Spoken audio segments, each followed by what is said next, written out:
سلام حبيباتي، كيف دايرين؟ لاباس عليكم؟ نتمنى تكونوا على خير وبخير. وسمحوا لي بزاف عارفه راسي مبقيتش نزلت هاد الايام فيديوهات غير الظروف وصافي. نبغي نقول للناس جداد اللي انضموا للقناه مرحبا بكم في قناه سوما شانيل. اليوم ان شاء الله غادي نشارك معكم البسبوسه. كنحتاجو جوج بيضات، كنحتاجو لها كذلك كاس ديال السنيده العباره بكاس نعنبه اولا نفس الكاس اللي تعبروا به السنيده، تعبروا به جميع المكونات اللي غندخل لكم دابا. كنحتاجو الكاس ديال الزيت، كاس ديال عصير البرتقال، كنحتاجو كذلك ساشيه تاع الفاني من وزن 8 غرام، وكنحتاجو كذلك خماره من وزن 8 غرام كذلك، وكنحتاجو جوج كيسان ديال السميد الناعم اولا السميده رقيقه، وقبصه ديال الملح. هذا ما كان. ندوزو ببركه الله على طريقه التحضير. غنديرو جوج بيضات، غندير معاهم كاس ديال السنيده، ندير معاهم فانيلا،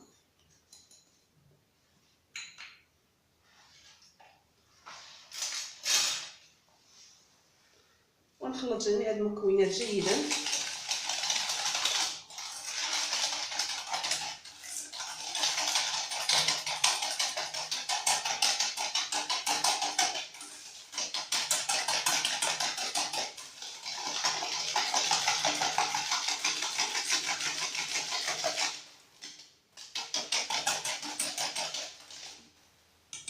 بعد ما خلطت السنيده مع الزيت غنضيف ليها كاس ديال البرتقال.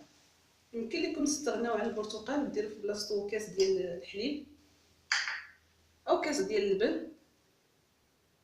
غنديروا كاس ديال الزيت،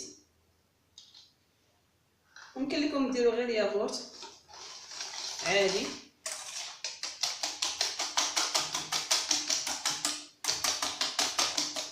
وتنسموه بالفاني اولا هو من الاحسن ديروا ياغورت ديال البنان اولا تاع الفواكه ماشي غير الفاني، كيعطي واحد النسله زوينه. صافي انا نسيت قبصه تاع الملح ما درتهاش.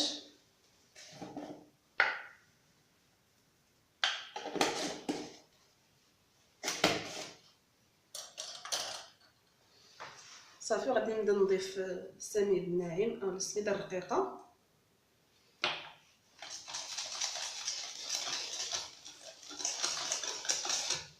انا عملت هنايا جوج كيسان، غادي نخلط ونشوف واش غيهزوا لي جوج كيسان كاملين اولا غادي نزيدو.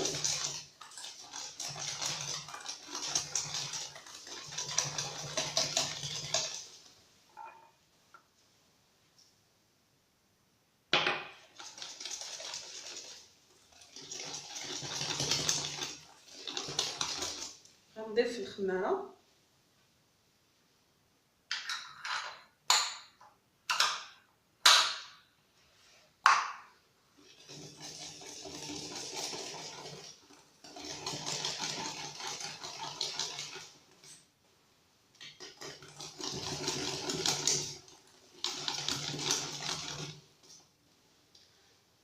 غنضيف القليل من السميد،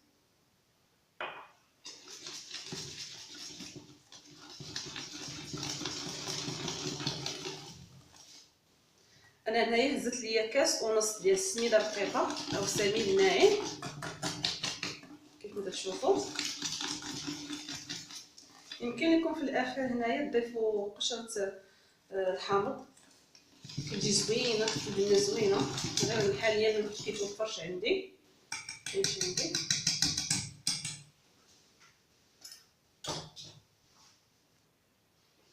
غادي ناخذ مول، اي مول متوفر عندكم، ماشي بالشرط يكون هذا الشكل. غادي ندهنو شويه الزيت، يمكن لكم تدهنوا شويه الزبده.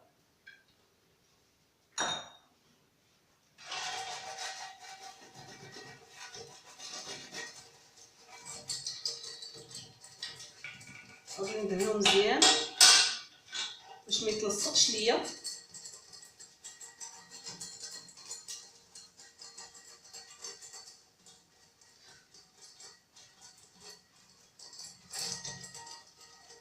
بهذا الشكل هذا.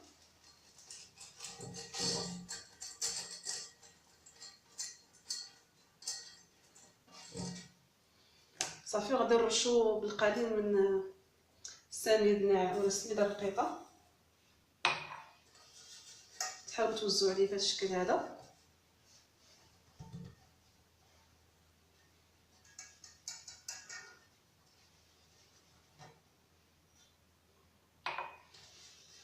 حاولوا توصلوا لي في الجناب كاملين.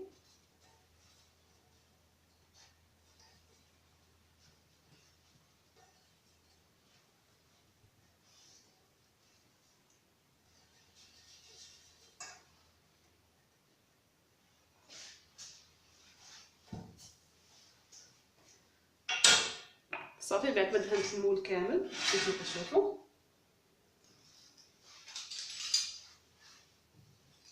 غادي نكب الخليط في المول.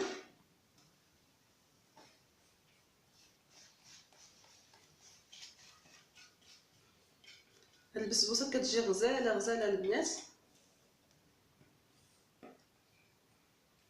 غير جربوها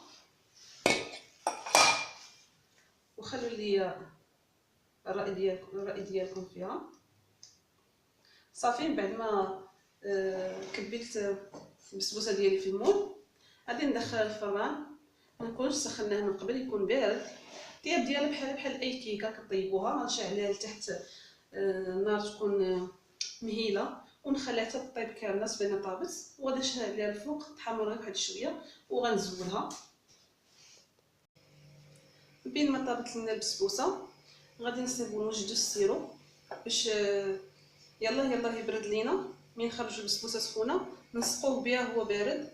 ويمكن لكم ديروا العكس، تخلوا البسبوسه حتى كتبرد، ملي تبغوا تحطوها تسقيوها بالسيرو يكون سخون. المهم هنا عندنا قشره ديال البرتقال حكيتها. غنحتاجو كاس ديال السنيده وكاس ديال البرتقال وكاس ديال الماء. يمكن لكم ما ديروش البرتقال والماء كاس، يمكن لكم ديروا نص كاس ديال البرتقال ونص كاس ديال الماء. هي كاس وديروا نص كاس ديال السنيده، يعني سيروا كيف اختياري. يمكن لكم ديروا غير قشره تاع البرتقال مع كاس ديال الماء والسنيده حتى هي كتجي مزيانه.